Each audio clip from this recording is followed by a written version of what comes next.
Gaming and BS episode 314 being recorded Monday, October 12th, 2020.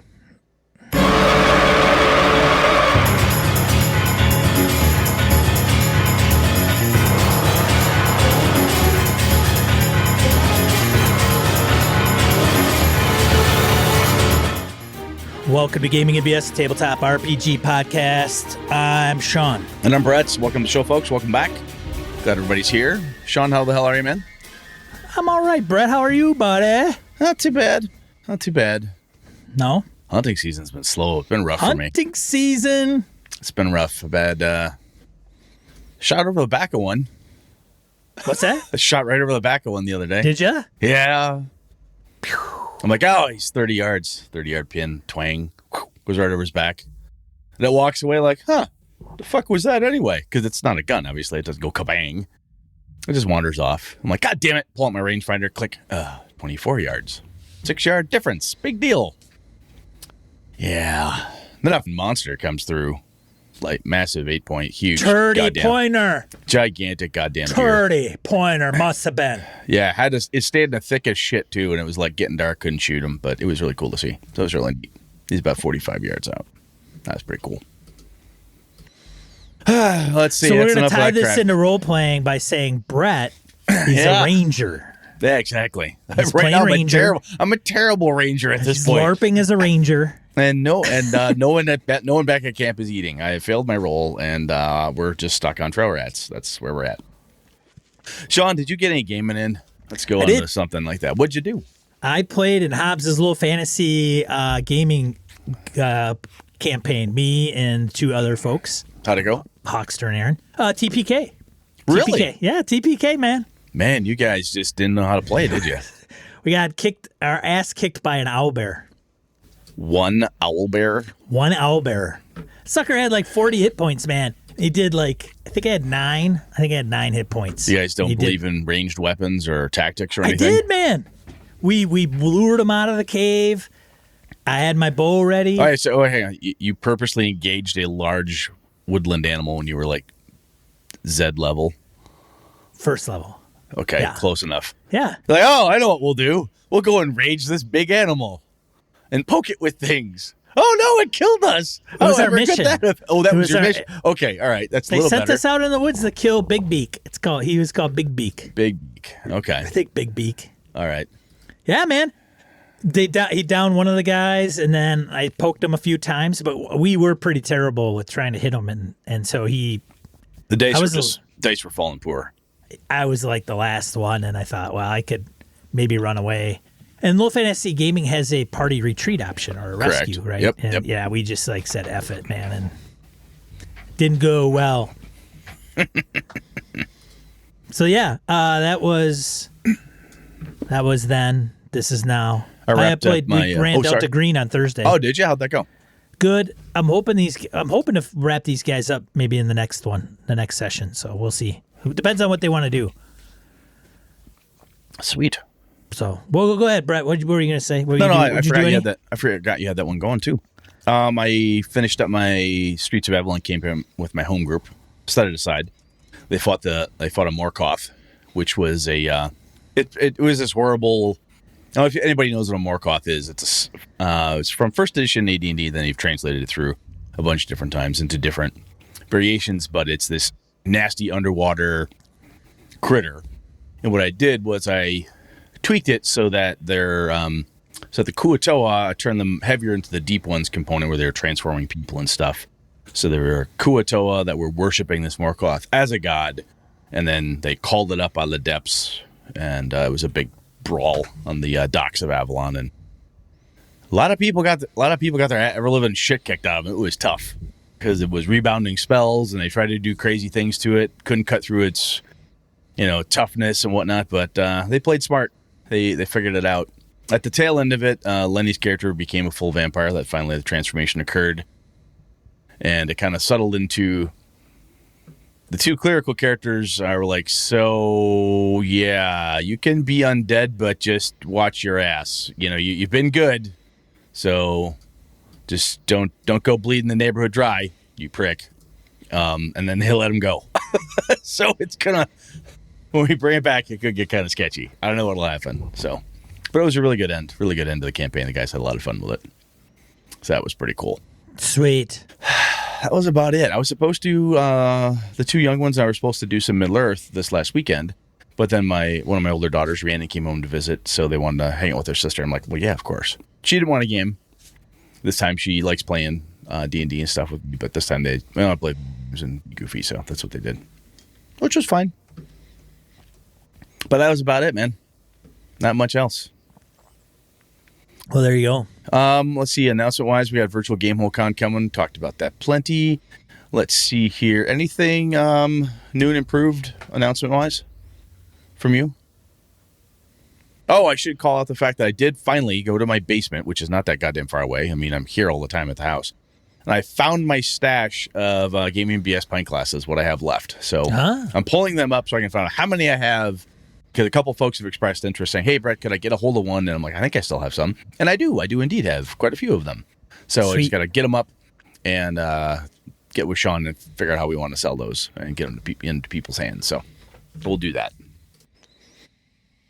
But that's about it, man. Let's just random encounter. We got a ton of this stuff here this week. So Random encounter. I think fair warning, we got a lot of random encounter. It could cross the portal here. We might be stuck in this for a whole show. We'll see what happens. Well, maybe. We'll see. We'll see. There's some good stuff. So I'll let you start it off, man.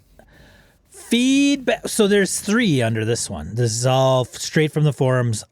Idahogamer starts with, so this is feedback on changing how you game master, which is my last episode about figuring out how to do things better, I guess. Sean's turning on the couch. Idahogamer, great episode, gentlemen. I enjoyed hearing the ideas on how to change, update, or improve your GMing style. As I listened, I wondered if playing in games as a player and not the GM helps you add to your style. Yeah.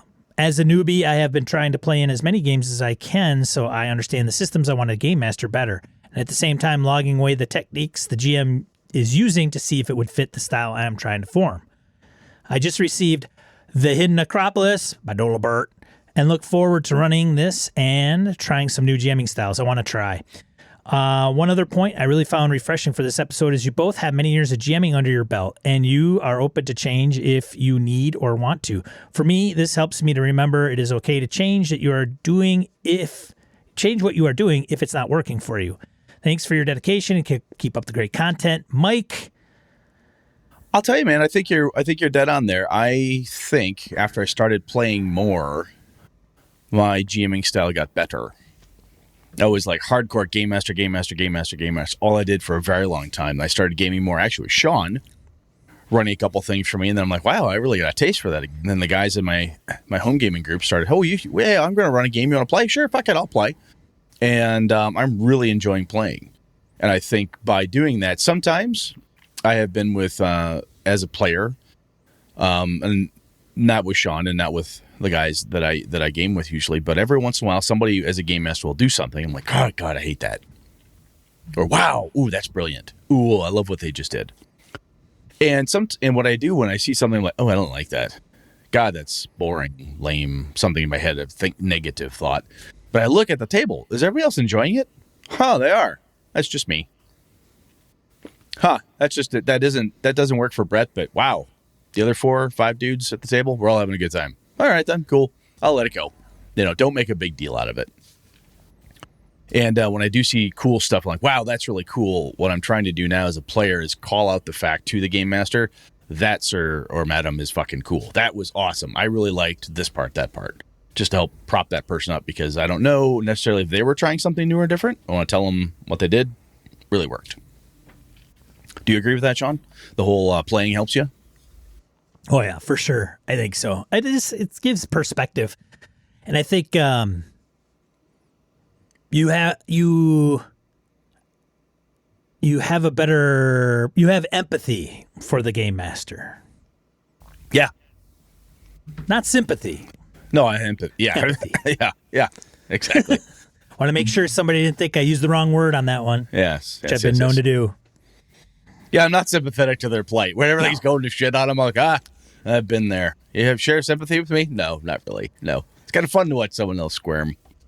But yeah, I think it's, as a player, it's a lot different. And you, as being a game master, and then flip into a player and sitting at a table, whether it's at a con or some like a friend of yours that's taken over the GM chair,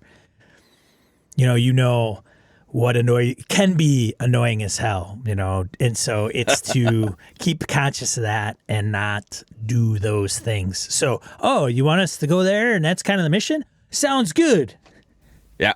Like, I'm all in. I'm not gonna buck this just to buck it and be a jerk. I'm gonna go with it. Yeah, obviously. Yeah. I like. I'm gonna talk for 3 hours myself and not worry about anybody else at the table. Yeah, maybe I won't do that this I'll time. I'll probably try to include other people as a player. There you go. There you go. That's good stuff, Mike. Thank you, man. I may even pick a weird class that, like a weird race that doesn't fit anything. I want to be half. What's that robot one from Sharn and stuff? What's that one? What is that? The Warforged? Yeah, I want to be half Warforged, half Lizard Man. Yeah. I want to be a cyborg. Can I do that? Can I do that? Sure. Master of Disguise cyborg. Sure. Yeah, so you can't tell I'm a cyborg unless I want you to. All right, thanks, Mike. Gabe wrote as well. I really appreciate those times when I'm a gamer because it gives me a chance to remember what it feels like to be on that end of the table. As Mike mentioned, learning from the strengths of the other DMs, and I try that. I also learn from GM weaknesses. When as a player, I sometimes feel the GM is being intentionally ambiguous, withholding game information, or generally straitjacketing my character. I get to reflect. Do I do that? Or do anything that might similarly feel like that? I also get to experience what it feels like to get attached to a character and the tension resulting from threats to that character and or disappointment when that character dies or fails. Then I choose to get over it and play as an example to the GM, who often is a player in my games. Hey, look, I'm past it. Move on. That's a good idea, Gabe. In fact, I hope soon to play in a game in which a player of mine is GMing. I'm going to try to model what I want in a player. I wonder how well it will work this other way if my GM can recognize how I play and maybe apply some of that practice to his own. I'll be playing alongside another player in my game as well, so he can witness my example. I like that, man. There's something pretty cool about, setting what Gabe's doing there, saying, look, I want to be a good example. I want to be a good player. Going to make sure I'm doing this stuff. And we, like Mike said above, do I do that? Oh, crap. I don't like that thing. I don't like it when that happened to me. I bet I should probably stop doing that to people. I have seen my players in the past when they're running something, they'll do a trick or a GM thing back. I'm like, oh, I do that. Yeah, I'm glad I don't. I think I may have overused that last time because this is annoying. It's challenging, but it's annoying. I don't think I could take 3 of these in a row. And I think I've done 3 in a row before. I should never have done that. Oh my God, that was a bad idea. Like, wow. So yeah, that's self-aware at the table, man. That's good stuff. Thanks, Gabe. I like that. That was a good one. Isaiah, I could definitely appreciate learning from GM weaknesses. As Gabe mentioned, one person I've been gaming with my whole life is always in charge. Okay. Whether they are running a game or playing, so I always make sure to involve the whole table in decisions. I know people have learned from my mistakes, and the feedback they have given me has improved my approach. I think specifically about my old habit of stringing along a homebrew campaign without a proper endpoint until it would end due to scheduling conflicts or loss of interest. My brothers called my games Shaggy Dog Stories, so I learned to tighten things up and have a game that comes to a conclusion. Mission accomplished, characters retired, everyone going out in a blaze of glory, whatever. Isaiah, that was one of the pieces I had to do when I started running. Stopped running and started playing more as a player to not be in charge. I have realized that sometimes as the player on the other side of the screen, I can take over the table just by speaking in a GM or authoritative voice. Sometimes you can get people to like, hey, this is what we're going to do. We're in charge, blah, blah, blah. And not everybody wants to challenge you and say, no, Brett, shut the fuck up. That's not what we're doing. Especially if they're friends of yours. Sometimes like, well, okay, I guess. And they're trying to be nice about it. Eventually, someone at my table goes, Brett, you're not the goddamn game master. Shut the fuck up. I've been told that specifically. I'm like, oh yeah, I shouldn't do that, which I take fairly well because it's not a good thing to do. But yeah, that was a weakness I had. I think I've gotten a lot better since I've been playing more. But that was a tough one for me. John, anything else on that one? No. All right. Shall we on then? Yes. Let's see here. Jim Fitzpatrick on running for money and GMing on the fly. Woo. All right, Jim, let's see what lay of the wisdom on us. Catching up on some back episode, and he had a few ideas. The first one was about running on the fly. And of course, I made a list in my head of what I feel comfortable running on the fly and why. For a lot of thinking, I came up with 4 things you need to run a session: plot, setting, materials, system. Most of these definitions are pretty clear, but by materials, I mean whether you need maps, minis, fancy dice, etc. I also started thinking about time, and I think on the fly means an hour or less.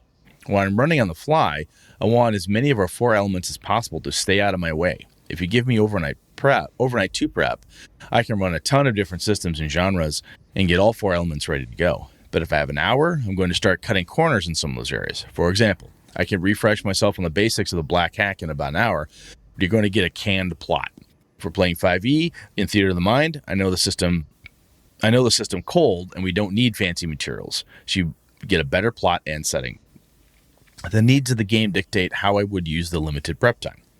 If I somehow found myself running a group of RPG newbies through a game with no notice, I would pull out Dungeon World. I know the system, some basic plot setting, and a character bonds emerging during character creation with no fancy materials necessary. Most of the 4 elements are taken care of at that point, so I feel like I could spin up a passable Dungeon World game in like 10 minutes. A lot of that is experience, but I feel like most GMs can get to the point where they can run at least something in 10 to 15 minutes if they play long enough and are exposed to enough stuff. As for the running for money, it feels so wrong to me. The most I'd ever do is take a barter or maybe a small cash payment, but never for an ongoing arrangement. If a buddy helps me move a couple of pieces of furniture around, I might run him a game in his favorite setting as a thanks. If someone asked me to run a game for the kid's birthday and offer me a bottle of whiskey or a 12-pack of nice beer, sure. I'm lucky enough to have a good job where I don't need to count on game sales or GMing for money, but I think it would suck the fun out of the hobby real quick if I attached money to it. If it ever took money to get me to the table, that's a sign that I shouldn't be playing the game with that group for more than a birthday party. A couple of good thought-provoking episodes. Thanks for the signal boost on the bus to heck. Should be putting up on itch.io soon. Jim.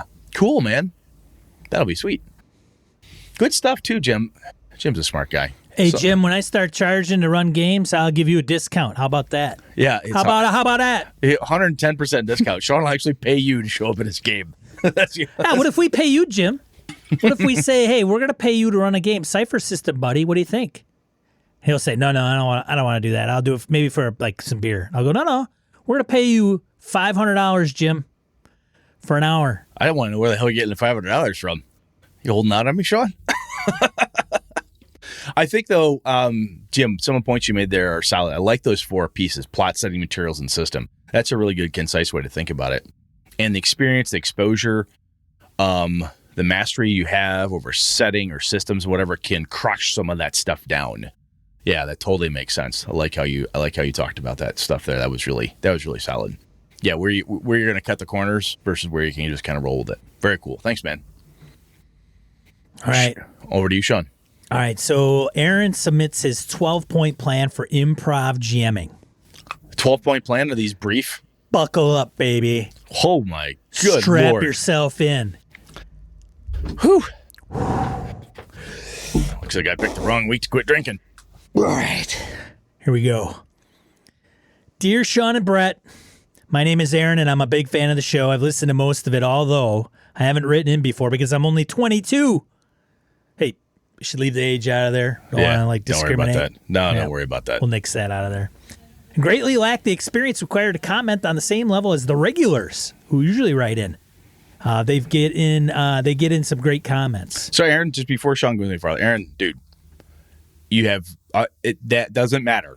Honestly, neither Sean nor I nor 99.99% of any of our listeners give a fuck. Quite frankly, we don't care, man. 1868. They're either good or shitty. Yeah, it doesn't matter, man. Doesn't matter. The cool thing for us is that you're part of the community. It's really great. Yes.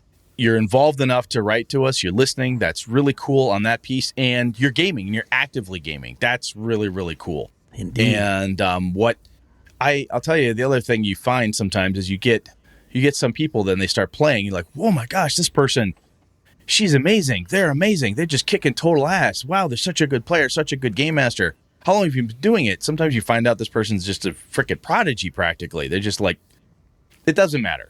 So when we like to talk about experience, it comes down to crazy ass stories, shit we've run into, mistakes we've made, right? That's experience is what you get just after you needed it. So don't worry, just flat out, don't worry about that. Don't ever, any gamer out there, GM player, do not think less of yourself as a gamer because you're not quote unquote experienced enough. You're playing, you're involved in the hobby, you have everything you need you have everything you need to comment on our stuff. I've said it and I will say it again. I have sat in as a player for game masters that have been GMing since the 70s. Since the beginning of the hobby. Beginning of the hobby, they are founders of the hobby. Yes. And they suck. Oh, they're abysmal. I was with you with one of them. That's the worst game mastering experience I've ever had. Just terrible. Nice person at the time. Great. Great. Cool? That does not reflect upon whether I like them as a person or not. Was not about that. It was different. God, it was not a fun game. All right. Anyway, that's enough of that crap. So, Aaron, you're cool. You're cool with us, dude. Keep going, Sean. However, I think you finally picked a topic that is in my wheelhouse. Sweet. Without further ado, here is my 12-step program to become a better improv game master. The first step is admitting you have a problem. Hey. Yeah, that's good. I have a problem. All right. When I first got into RPGs, I really struggled to find a consistent group. After a few very cliquish groups turned me down to play with them regularly, I turned to the task of forming my own group. This is, of course, meant I was almost always convincing people to try the game out for the first time. Yeah, man, that's being a good rep of the hobby, trying to loop people in. Here's how it pretty much always went down. Do you play D&D? No. Well, it's actually tons of fun. Want to try it out? Sure. At which point they expected me to teach them to play and get it all going right then and there. In the middle of lunch period, or on the bus ride to a choir festival, or after most kids had gone home after a party, or after we just finished a group project for homework.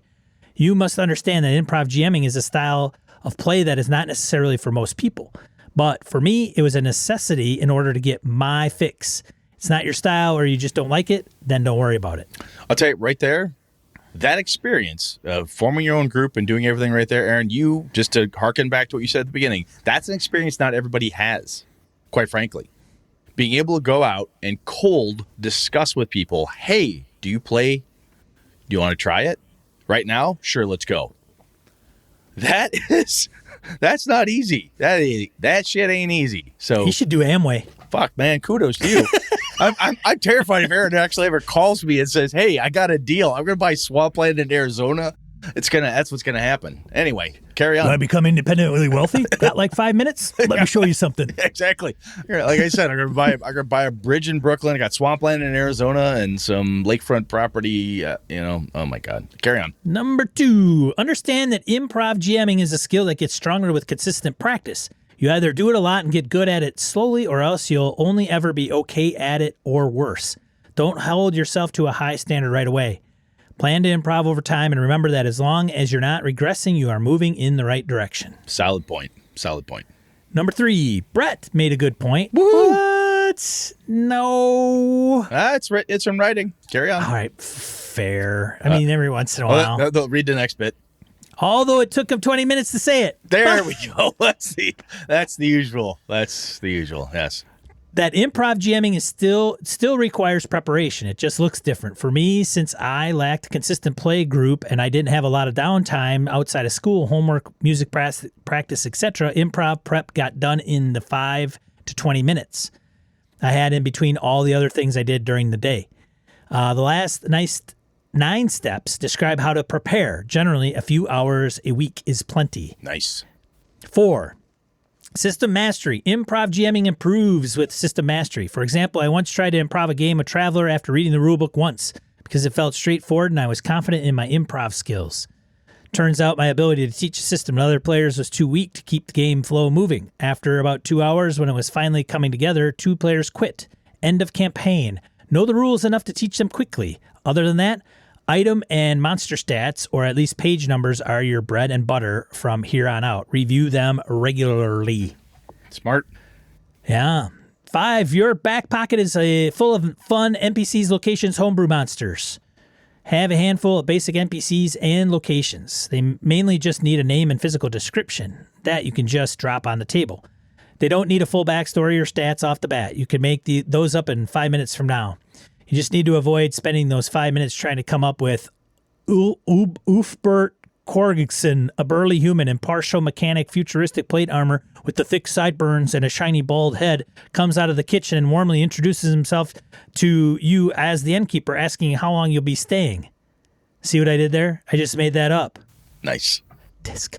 That's awesome. This guy. I like it. Unbelievable, man. I love it. I do. I seriously do. That's good. Homebrew monsters do need stats, but they don't need specific story purpose. They could just be something you thought was cool while doodling in junior high. If your players complain about your NPCs, kindly invite them to DM the next session and show you how it's done. I like that. I think I'm going to probably do that. Is fucking I'm going to do that gold. next weekend. That last bit is fucking gold, man. Keep going. All right. Number 6, your back pocket is full of quests. You could come up with simple quests, long, short, easy, hard, horror, hack and slash, heist, 007, whatever, to drop anywhere, anytime. They can be loose in the details. They only really need to have 4 parts. An introduction, the most flexible part, a main goal, possibly a secret or surprise, a main obstacle or slash opposition, and a reward. Optionally, if you can plan a big twist. For example, I planned a quest that's part of a campaign where the dead fiancé of a character comes back as a famed assassin seeking revenge. We never got that far, but I later played a 5e one-shot set in the Roaring 20s. Instead of sword and sorcery, it was magic and mobsters. Same player showed up with the same character, so I just filled time by bringing that NPC and quest back as the shorter side gig while they were robbing a casino in Paris. 7. Your back pocket is actually a notebook. In the 5 to 20 minutes waiting to see the dentist, come up with an NPC or a quest and jot it down in your neat and well-organized notebook. While reviewing the I section of the monster manual, you get an idea for a funny side quest to prank your players. Jot it down so you don't forget it. Reviewing this notebook occasionally is 100% necessary, but it can also be fun just flipping to random page mid-game. Your quests and NPCs are like Legos for quickly building simple campaigns or just quickly kicking off a new campaign. They all could be related, but none of them necessarily need to be. Remember, you're the GM. If you say it exists or happens, then it does. But if you don't write it down, then you will forget it, and it never will exist. Number 8, all aboard the Improv Express. New players usually need a little railroading to understand the game and what it can be. Some experienced players just like these, like being railroaded. First 5 to 10 minutes of gameplay are your opportunity to gauge how much these players want to contribute to the story and how much they expect you to contribute. Generally, just keep the details in your notebook loose and or optional. This is where improv GMing becomes a skill separately from being a style. It takes a lot of practice to balance not railroading your players straight to Hogwarts, but still finding a clever way to introduce Snape and Dumbledore as mentor characters. But still finding a clever way to introduce... Oh, you mentioned that. If things don't work out, don't worry about it. The only end goal here is that players have fun and want to play again. Not that Harry and Voldemort play out the cool laser duel scene at the end of the series that you envisioned. Step 8 basically is to not let a GM power go to your head. Listen to the players and practice subtle, balanced railroading, which you will get better at over time. All right. Whew. You need a drink? That's good stuff, though. Number 9. Descriptions on demand. You have your Legos to build a one-shot or campaign straight out of your back pocket, but those Legos are all just shapes. And in the moment, you need to give the world color and make it immersive, especially when you describe how things happen or what an action looks like. This is where practice really comes in. You can literally practice giving improvised descriptions. You have 5 minutes sitting in the car wash or waiting in line at the grocery store. In your head, try to remember things from your notebook and try to find as many different ways to describe and detail it. Practice being concise. Try changing the details, changing the setting, changing the genre, and see how you describe it then. Practice adding extraneous details. Number 10. You can also practice NPCs, location, monsters, and quests on the fly. Although I do not do this a lot, it is worth mentioning. and I should probably try it more. Number 11, other kinds of improv help, as well as brain teasers like word puzzles and riddles. Keep things loose in your practice and your games. Look for inspiration everywhere. Practice finding it anywhere. Improv comedy, improv guitar solos, improv freehanding drawing. Emulate the professionals you like. Consider why you don't like other professionals. Expand your horizons. Part of becoming an improv GM is becoming more of a creator instead of just a greedy consumer. A really quick, spontaneous creator. It's a muscle that you must train with love and patience and, of course, creativity. Number 12. Practice, practice, practice. The best practice is just diving right in and GMing a one-shot. Asking for player feedback after a session is also highly, highly recommended. However, just practicing in your bedroom for a few minutes before going to bed or starting your homework is still part of the process too. Just remember to be consistent and use a timer so you don't lose track of time. This step is very important because I've experienced the frustration of not practicing and then in the moment falling on my face trying to describe the inside of a tavern just because I let myself get rusty. Just keep practicing and you will do just fine. I hope this was not too long and I hope it made sense. Thanks for the great content and I wish you both good health for the coming holidays. Sincerely, Aaron. If you want to check out Aaron on Twitter, his handle is at LL Part of the Plan. Damn, dude. I should have you write our show notes. That was freaking good. That was good. One thing I want to throw in here when you talk about kinds of help, Matt Colville said this. We've said this type of thing as well. I'll try to quote Matt when he says, take the things you like and put them in your... So if you like something... I do that and my players bitch. If you do it like for the improv stuff, like, ooh, I like this. We've talked about this. You like using other sources of inspiration. You know, what does the inn look like? Sometimes you can do the shorthand, the shortcut description. Oh, it's like the inn from the Prancing Pony in that Lord of the Rings movie. It's like this. It's like that. You can pull that stuff out. Take the shit you like and use it to help you describe things and build your skill set like that. That's really smart. Aaron, dude, that was awesome. Thank you very much. That was very well thought out and impressive. Thank you. Yeah, thanks for writing in, man. And don't think twice about it next time. Never, man. Always. Yeah. All right. Should we get to the main topic? Well, we only got one more. Oh, that's true. Carl Davis emailed us about trust, so we got to do this one. So, Carl, guys, without the commute, I've been running behind in episodes and finally came up to your discussion on trust. I actually just published a short video on my Tabletop Tango YouTube channel, tabletoptango.com, that digs into trust.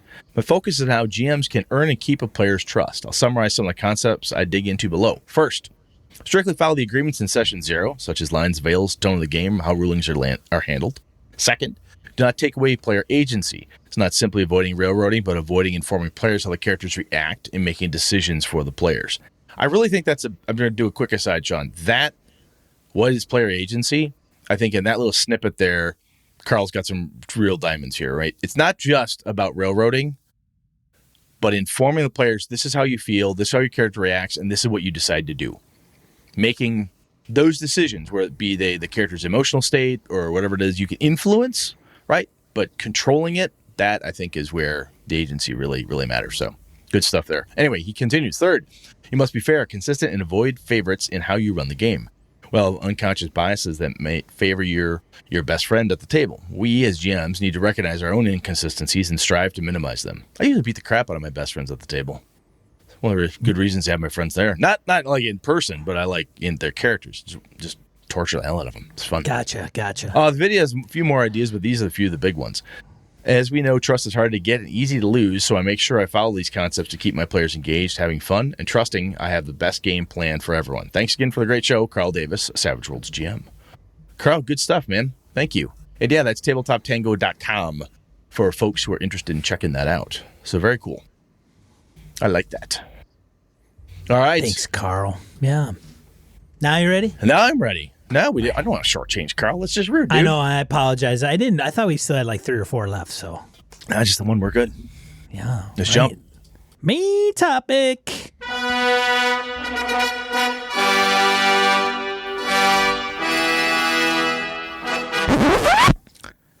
You ready? Am I ready? So in our... Look at this face, man. Look at that face. Looks ready. That does look ready. So in RPGs, we often tout the fact and talk about the fact, oh, there's no winners, losers in RPG. We'll say this, right? But is that really true sometimes? How do we... haven't you ever felt like you lost? I feel like I'm losing in one game of mine, yes. So I'm going to start off. Let's just talk about this because it's one of those things that we've talked about inclusion and other things in games where we will say as a general statement, everybody's always welcome in a blah, blah, blah, only to find out that, of course, there's problems sometimes. And these are things we have to deal with.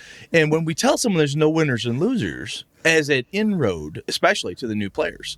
So go back to Aaron trying to get new guys to come in and new folks to come and play. He goes, hey, you want to try this? And she's like, yeah, I want to give this a shot. You want to try it? Yeah, he's in. Yeah, they're in. So they all sit down to play, and there's a TPK. You're like, oh, I thought you couldn't lose this game. Right? Because death sure does feel like a loss. Or, what do you mean the bad guy got away? That feels like, so we'll get into it here. So, but a gut check question for you, Sean. Have you ever felt like you've lost in an RPG as a player? I'm going to ask you as a player. You felt like you lost? I mean, I think I'd be in denial if I said, do you have an no. example of a time when I shit. say that, we're like, oh my God. I don't, I mean, if a character dies, probably. And let me rephrase that. It's a character that I have been fully invested in and had been a long time. I think back in the day, when it took, 2 years to get to like 5th level or whatever. And when you you're went counting through, experience points. Yeah. Dude, grinding, man. Doing AD&D modules, starting out at freaking Bone Hill and then like moving up and through and over, and all right, finally we're like, okay, running a module 5 through 7. We all are average 6. Great. Get through it. Yes, survived another one. Now I'm 6th level, man. You're starting to like chewing on my nails, waiting for the big hammer to drop. And at that point, if my character died at 7th or 8th in AD&D, I'd be, when I was 14 or whatever, I'd be like, oh man. Oh, I just got that wizard. Wizard could finally cast fireball. Son of a bitch. I think when the hammer drops back then, I mean, it's a sound. The room became quiet. Yeah. Like, holy shit. Oh, you're dead. You're dead. Wow. Oh. So, yeah. Hey, can we raise him? I don't have that spell. We're in the middle of fucking nowhere. We're in the Isle of Dread. Yeah, what are we going to do? What are we going to do? So do you have all your stuff on you? I mean, what do you have on you? Yeah. And then the players become complete goddamn vultures and they just ransack your corpse. You still got that rod, right? Like, we could really probably use that. Yeah, use that. I take your rings off your... My fingers are stiff. No, too bad. Break your fingers. I cut the hands Feeling off. like complete dog shit. And you're like, your players and your buddies are like trying to loot your give me your character take off sheet. your I want to see what it is. Yeah. I can say I've definitely felt like I lost. One of them, my buddy Nick, ran a game not that long ago, a D&D game. He had made a campaign, and we missed some key clues, and the world ended. We completely screwed up, and we got played by the bad guy who we didn't know was the bad guy. We got played. No one died. It's over. God damn it. TPKs when I've been part of a TPK, type of thing. But the reason I bring up the Nick game is because in a Call of Cthulhu game, if we failed and the world goes pear-shaped, really comes up, Cthulhu rises, the world is like, it's Cthulhu. These type of things happen. But man, I'll tell you, some of it, the type of game. So let's talk about this. So, what causes the we lost feeling? The TPK is a classic one. And I think the TPK is very much dependent on the genre, the setting, the game system, all that stuff wrapped in. Like I say, for me anyway, Call of Cthulhu, a number of other folks I know, ends in madness or death. Oh my God, we all went crazy, shot each other. Oh, it's a great time. Go to a convention game, play Call of Cthulhu. Everyone went crazy and died, huh? Neat. Okay, that happens. It's Call of Cthulhu. Hey, we went crazy, but we stopped the monster. Yeah, but you're all crazy and dead, right? Yes, but we did stop the monster. Good for you. But I think a TPK in D&D, Star Wars, a superhero game, sometimes TPKs are part of it. Sometimes they're horribly unexpected, and they can really throw you. Does that, you agree with me there? Yeah, I can really. So, I know Hobbs is in the chat right now, and he's just waiting for me to bring up the TPK that occurred on Sunday. Did you feel like you lost? Damn it. I think so, because we were trying to get like the campaign underway, and all three of us bit the dust. I think maybe getting one or two, shit.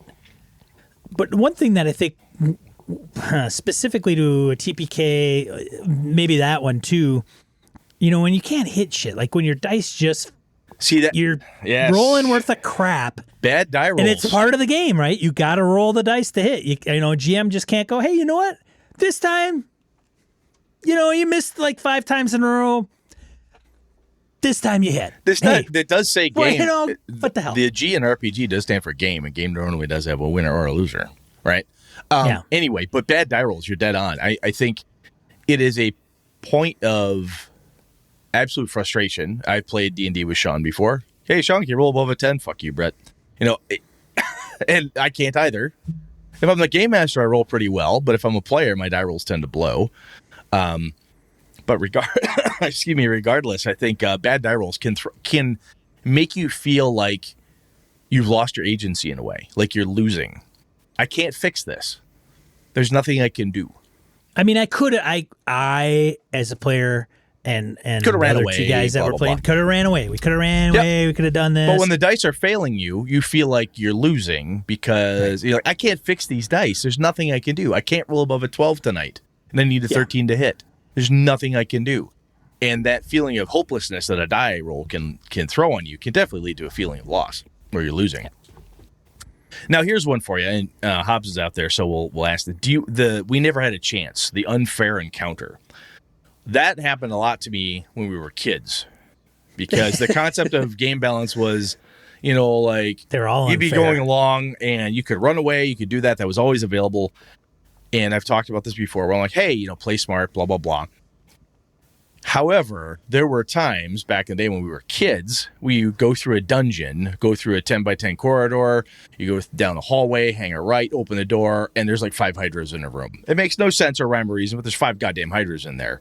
And you're like, we're first level. Roll for initiative. Hydras go first. Whack, whack, whack, whack, whack. Oh, you're all dead. Wait a minute now. Yeah. Time out. But aren't you that guy, Brett? No, I am not that guy. Oh, I thought you were like screw balance. Oh, yeah. Hey, so they should probably shut the door, lock it. I want to bring that back up on a different episode. But depending on there are such things as you never had a chance. You can see those GM fiat things where like, okay, Asmodeus comes up and he kicks your character in the balls and you die. What? Did you just say Asmodeus comes up, kicks you in the balls and you die? Okay. I mean, there were times when I was a kid playing when stupid crap would happen. The game master would literally get angry at somebody, and then suddenly the monster would hit for quadruple damage. Like, what? I'm the game master, I said so. So or even the feeling, take those crazy ass examples out. But if you really think... That's what I'm going to do with Jeff. Yeah. Just kick it. You want to play Witch Hunter? Yeah, you go ahead, buddy. Asmodeus kicks you in the balls. Sure. And you die. Yeah. You're second level. I'm going to have Count Strahd. Just freaking show up and put your Witch Hunter ass in check. So how about this one? This was, I think you were alluding to at the beginning, is when the PCs are just getting interesting and then they die. You've had them for a long time. You finally built them up. Even in games that don't have levels, just points. Like if you're playing an old school GURPS game or basic role playing, you've spent just time with this character, getting to know them, understanding them. You played your dungeon role character for how many sessions now? Wow, this character is just awesome. The bonds and all the stuff has changed and flowed, and you've had this wonderful dynamic with everybody. You've got this kick-ass fate game going, and then something happens and your character's gone. Like, right. Damn. It can be hard. You can feel like you lost. And I think some of that comes down, not just death, but there are other times when your character's interesting and then sometimes the campaign ends because the end of the game is there and you're like, oh, I was just on the cusp of, I never got to cast the spell. I never got a chance to do this thing. I finally got to 10th level and the game's over. Oh, okay, I guess. You could feel a loss insofar as you didn't attain something. You weren't able to, flex that muscle that you just developed, type of thing. I sometimes feel lost when the dungeon master looks at me and goes, "Loser!" Sometimes that does it too. I stopped doing that to you because of all the tears. So we don't do that anymore because Sean can't handle it. Oh, see, Brett's changing up his style. A little bit. He's trying to get better. Looking, self-reflection. Softening up a bit. Right, exactly. I think there are certain games where it doesn't seem to bother people as bad. One-shot convention games, people have a tendency to play the characters like you stole them, really just fucking drive it, Especially in a Call of Cthulhu convention game type of thing. I see most people they go for the gusto and they really don't seem to care. People that turtle up in a convention game or a one-shot, everyone else is like, come on, you fucking play. We got 4 hours to play this game. For Christ's sake, get out, do something, Let me throw this one at you, Sean, because you run a lot of pre-published stuff. And this has been part of the reason this topic's here. It's on my mind because of Rime of the Frostmaiden. If you run a campaign that's not a pre-published set of adventures, like my Avalon game, I just can't complete it. It was out of my head, whole cloth, did my thing, boom, boom, boom. But there was no sense of, we only got halfway through the book. It was a really good run, 3 characters died, but we never got to the end. We played... this adventure, and we didn't get to the end. And some, a pre-published module, like, hey, you played... Well, if they weren't losers, they would have got to the end. Oh, there we are. All right, let's kick them. Kick them on there. That's what Asmodeus comes up, kicks you in the crotch, and then you die. But I think sometimes if it's a homebrew campaign, when there's no definitive book sitting on the table, right, where it's laid out there. And I know sometimes I remember feeling a sense of loss or hearing it from players when they're like, oh man, we never got to that end of the dungeon. Because you could see the map. You could see it growing. And then you died. Like, oh, we were so close. Right? So, what do you think? What does this make you think before we do the next bit? Well, yeah. And I think, part of me at times, if I run, it's tricky with me because obviously I'm the big pre-published guy. If I do a call for players, say I wanted to get Rime of the Frostmaiden going and I put out an open call to players, or if I wanted to do it for my home group, how that transpires is, for example, with the Jeff group, I put out options. Hey, we can play Delta Green, do Knights Black Agents, Dracula Dossier, or we could do D&D and Curse of Strahd. And they went all Curse of Strahd. So it was more of a, hey, I'm going to run a game, and so vote. So keeping it under wraps, I could have simply said, hey, I'm going to run D&D, probably Gothic Horror, not sure yet. Are you guys in? Which goes back to our Trust episode. Right. And I could still do it like, hey, do you guys want to play like Delta Green Agents or like a modern, or Knights Black Agents, modern again? Yeah. And Delta Green and Knights Black Agents, there's some similarities. Or do you just want to play D&D? And if they say, yeah, we just want to play D&D. Okay, great. No, I don't have to set the premise that I'm going to run Curse of Strahd. So that's one thing I do. And then people are like, oh, we're going through Curse of Strahd, or I want to go through Tomb of Annihilation. And then it's just, okay, then there's some expectations. So let me throw this at you. Do you what happens if something happens in Curse of Strahd? I already killed one player character. Were they allowed to make a new one? Let me rephrase that. One player character did die. Were they allowed to make a new one? They are allowed to make a new one. And is there any point within the campaign, if too many die, the story's over? Or is it just a matter of playing Diablo and they're just going to grind through until to the end? Doesn't matter how many times they die.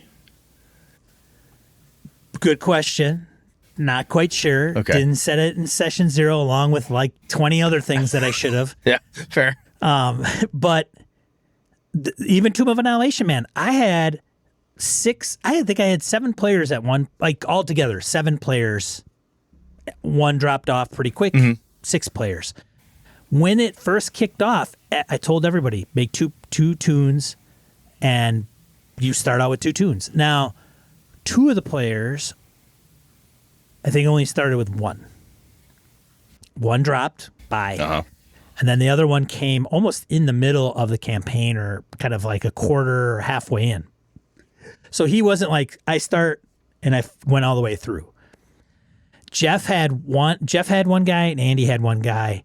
They were the only two to start at the beginning and go through the entire thing. Because I got to say, out of like 12, so probably 10, 11 characters. This is quasi-tangential here, but when I run Rime of the Frost Maiden with my home group, I'm tempted to tell them, look, if there is a certain point that you die or you fail or you can't figure out what's next and you don't get there, you don't get there. I'm not going to just play to the end. Not just going to remake characters until you get there, which is the thing that annoys me on some level, because I think I talked to you about this off the mics. I played Diablo 3 on Xbox with my son. AJ wanted to play it. So we're playing and playing. Video games. We're playing. I'm like, oh, this is kind of fun. After a while, he's like, what do you think? I said, it's kind of fun. I said, but it's not all that challenging. He goes, well, what do you mean it's taking us a while? I said, we're going to win. I said, this isn't on the you die, the game is over mode. I said, there is that mode, I believe. But you're going to win. It's just a matter of hours. It's just a fucking grind, dude. Brett's just Debbie Downer. Hey, Dan, want to play Diablo 3? Sure. But, it's just going to, we're going to play for 2 hours. He looked at me a little forlorn, and I said, AJ, I'm still having fun. I'm playing with you. We're having a good time together. I said, but I'm telling you, if you are asking me if this is challenging, do you think we'll ever get to the end? I know we're going to get to the end. It's just a matter of time. So I am seriously looking at Rime of the Frost Maiden thinking, somebody in the chat just said something funny. They said, but Jerry said, but the gear. But the gear. But the gear. Gotta get all the gear.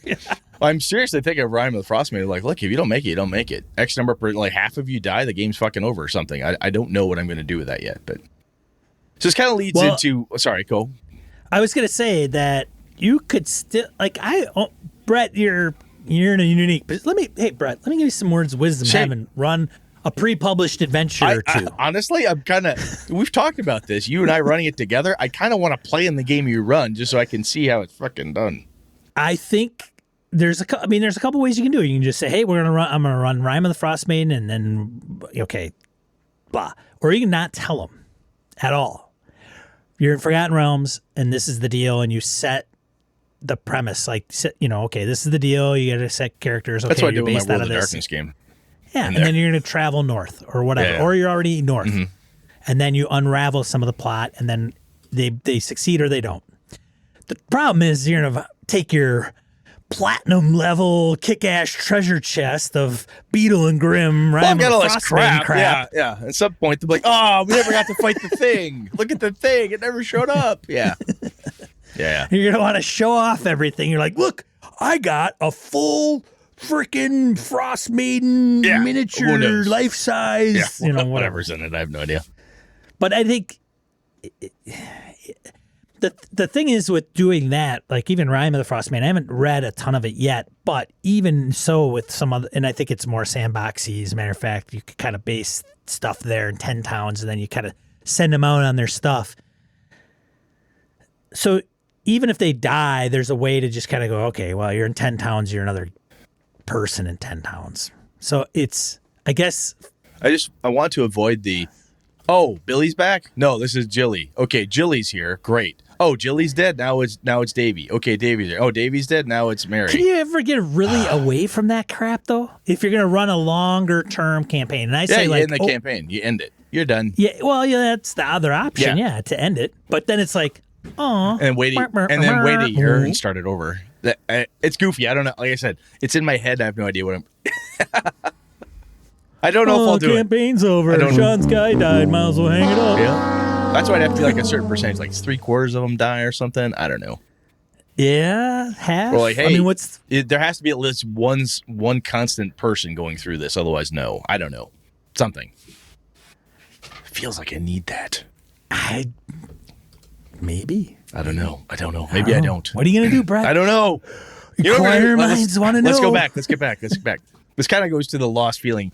And the reason I bring up getting past the lost feeling here, Sean, is because, especially when if you play with kids or first-time players and their character dies, or they don't win the big bad, or they go there and there's a switcheroo on treasure, or, oh my gosh, we were betrayed. We didn't know we were betrayed. New players, less people who haven't played as much, Sometimes the experience in that space can play like, oh, I didn't know that was possible. Oh, crap. Oh, I forgot. Yeah, trolls regenerate. God damn it. Oh, I forgot lightsabers cut through anything, including my head. Damn it. And your character passes, or you have this feeling like you didn't quite get somewhere. Whatever causes that sense of loss, I think it can lead to a downer in a way. And if they're dead, we can always make a new PC and just pick up where you left off. I mean, that was one of the beauties of like first edition games or your OSR stuff is you have a character in like 5 minutes. You're done. Click, clack, well, roll, not only that, but usually you aren't attached to one until you hit like 3rd or 4th level. Yeah, like, if you're playing DCC, man, you can make a character like that and you're done. New character, roll them, go. You know, it's pretty easy. You could potentially start the campaign over in some way. Rebuild, revisit something or other. Fast forward the timeline. Whatever. Like, oh, hey, look, you this group of adventurers tried and failed. You're coming in 5 years after, and it's gotten worse. Ratchet up the horror or ratchet up the bad, whatever that is. You can do the PCs aren't really dead. You can capture them, right? You could have it all be a dream, depending what game you're running. When I talked about this ages back about a bait and switch game I ran where I started off running Delta Green, then murdered everybody on purpose, and then turned into a Wraith game. Characters. It worked out great. The group I was playing with really liked it, and it's a very high trust game, and it worked out really well. But not everybody likes that stuff. And sometimes it's like, look, it's just the way the cookie crumbles. You know, sometimes PC fails, they die, you don't get to the end of the campaign, and it's how it goes. Suck it up, buttercup, move on. But I think, especially when we're talking about new players, and Aaron brings this to my mind from his comments above, when you talk about new players who've never done this before, at some point, they're not that they need to have a PC die or fail in some way, but it's going to happen. It's inevitable in some way that's going to happen, unless there's always GM fiat and, you know, it's everything mystically always works out for the best for you. Something horrible is going to happen, i.e. the classic is your character dies. And sometimes people are really upset about that. Sometimes they take their books and they throw them in the snow. Sometimes sometimes your younger son kills your older son's character right in front of him. When the older son's character, you know somebody that threw their books out in the snow too. I've heard about it. It's happened. I told you about AJ. I've told this story a ton, right? Poor Connor's character is covered in slime, climbing up a rope, and I'll go, AJ, what do? You gonna save him? He goes, he's not bringing that up here. Makes a slashing motion with his hand. I cut the rope. Bloop, kills. Connor lost his shit. Later on, AJ died after he got to a high level. And this is like, what was he, 8? Tears, just tons of tears. Like, oh my God, the game's over. I never want to play this again. It was tragic, right? They're both very angry and upset because a lot invested in these characters, you know? It's the type of game you play and so forth, and death is just the most obvious way to lose, quote unquote, right? But I think being cognizant of the fact that if you're on the I feel like I lose or I lost end of the spectrum, sometimes, depending who you are as a player, and if you know your players, they might be like, look, I'm going to be mad for a half hour. I'll come back. I'll make a new character. I'll be fine. And some people are going to be... Some people leave the freaking hobby, man. Yeah, some people quit. They... fuck this shit. Yeah, which... I'm going to play Xbox. Or whatever. Which I think is rather immature, but that's just me. Anyways, everybody's going to react differently. And I think it's worth thinking about what causes the we lost feeling or I lost. Sometimes it's very personal, not like we as a group just lost, but I, Brett, or I, Sean, or I, whomever, my character just died. I didn't get the thing I wanted. I was only in this to save my dad. Turns out my dad was already dead. Thanks.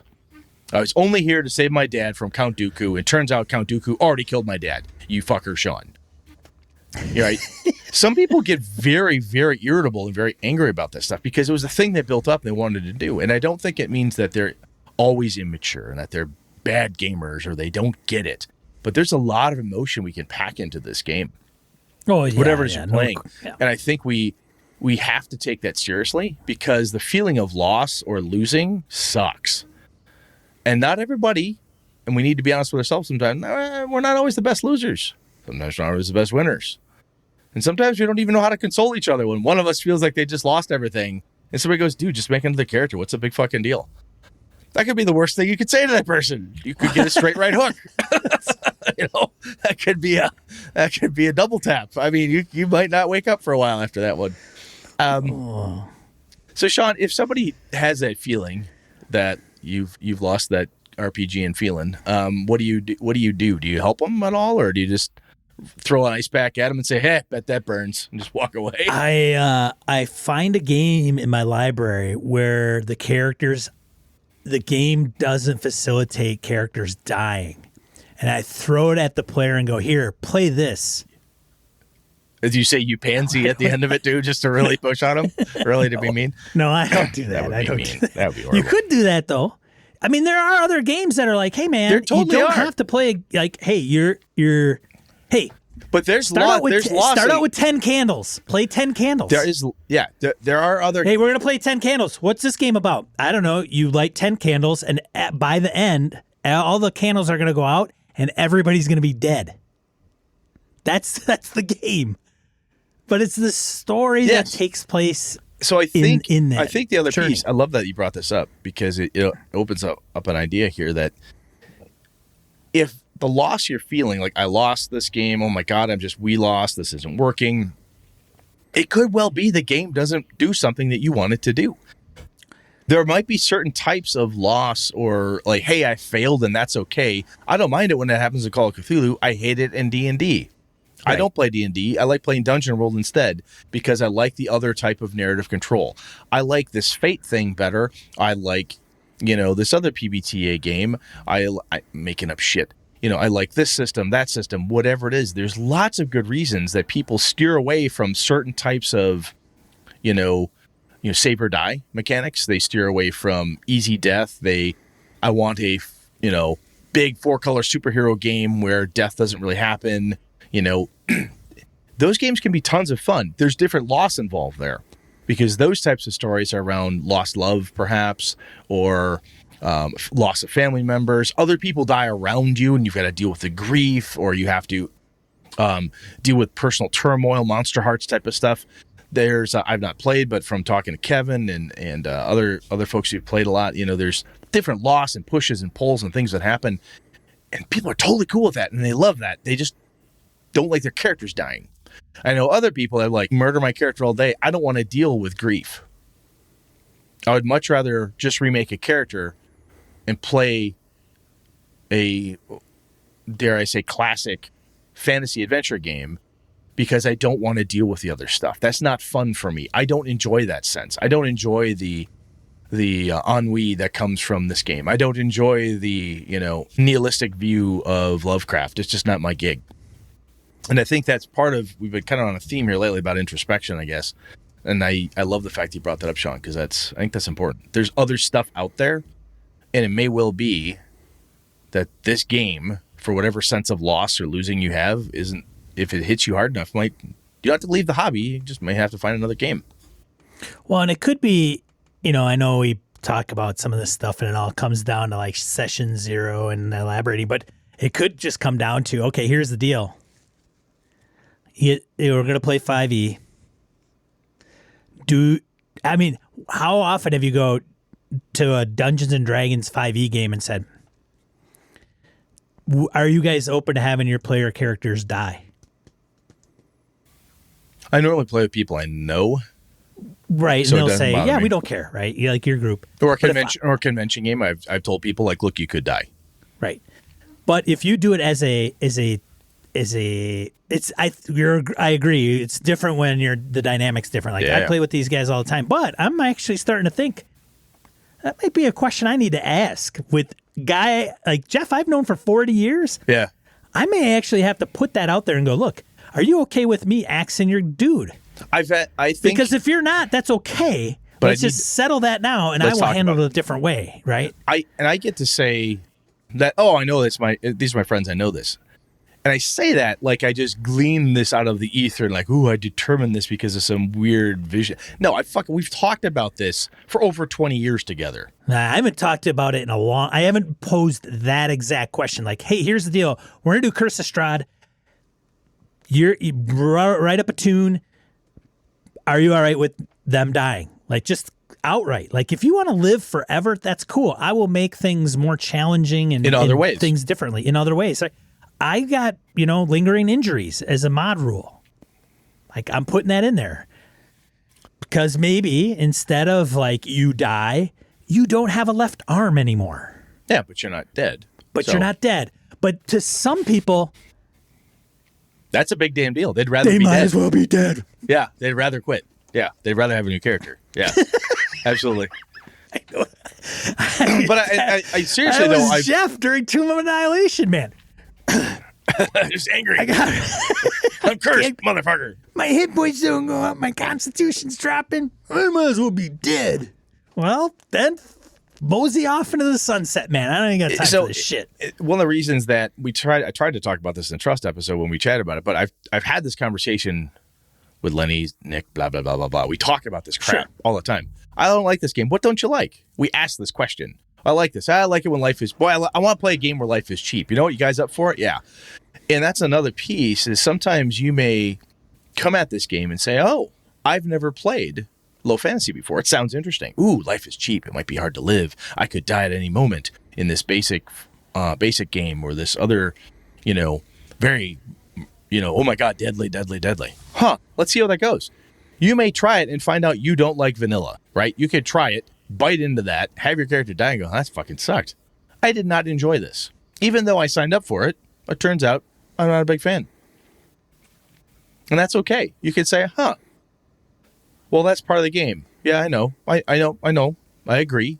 And part of this is, for me, the first time I tried Call of Cthulhu, I avoided it for years because I was always, you go insane and die. I'm like, how fucking fun is that? That sounds stupid as hell to me. And I walked away from it. Finally, someone convinced me, like, no, dude, you would totally like this. So I tried it and went, oh, wow, this is really fun. But I made a conscious decision. I'm going to try it and see if I actually like it. Right? There's a couple of games I've read over the years, like, I don't even want to try this one because I got other games I know I like. This one just doesn't sing to me. And move it on. But I think it is possible that you could sign up for a game, a style of game, a type of loss you could feel, be it, death, grief, whatever, that type of loss, all the way to player character death. You may find out you hate that stuff, whatever that is. You could play one of the best, Monster Hearts games out there. Kev Thulu runs a great Monster Hearts game. And you could play with him and be done with it and go, I'm glad I did it, but I never want to do it again. Well, didn't you have fun? Kinda. It was just really rough. That emotional, it just was really hard. I don't like that. And Kevin's not going to be like, oh, you suck as a player and walk away. I mean, that's not... He's one of those guys, okay, hey, I hope you're all right, blah, blah, blah, blah, blah. And then move on. It's kind of... So anyway, to wrap this up, I think there's lots of different ways that you can lose or feel like you've lost in an RPG. And sometimes it's finding out the type of loss that you're willing to tolerate, that you actually find enjoyable in some way. Sometimes it's certain types of loss with certain types of genre mixed with a certain type of this and just the right amount of scotch is great. And there's some things people might be like, look, I can't fucking stand it. I don't want to ever lose my character. Torture him, kill his wife, murder his mom, kill his Aunt May, but Spider-Man can't die. All right. Give him his girlfriend, take her away. Give him another girlfriend, take that one away. But Spider-Man can't die. All right. Spider-Man won't die. So, anyway, Sean, anything you want to add at the tail end here? I totally rambled a lot there. I apologize. No, you good with that? I think I'm good with it. Yeah. All right. We're running a little long, but not too bad. Let's do the top die roll here. Die roll. All right, die roll 2d4 miscellaneous points, game and geekery. This week, tabletop tango. Mention that.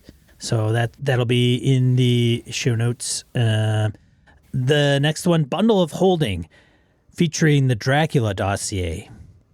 So if you haven't bought it and you're interested in Night's Black Agents or Gumshoe or kicking vampires' asses all over the place in the modern era, it doesn't even have to be modern. There's different timelines that this campaign can take place.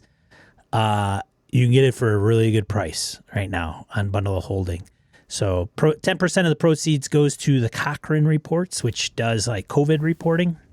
Cool. So check that out. It's just a great campaign, well written, high dollar value publishing quality.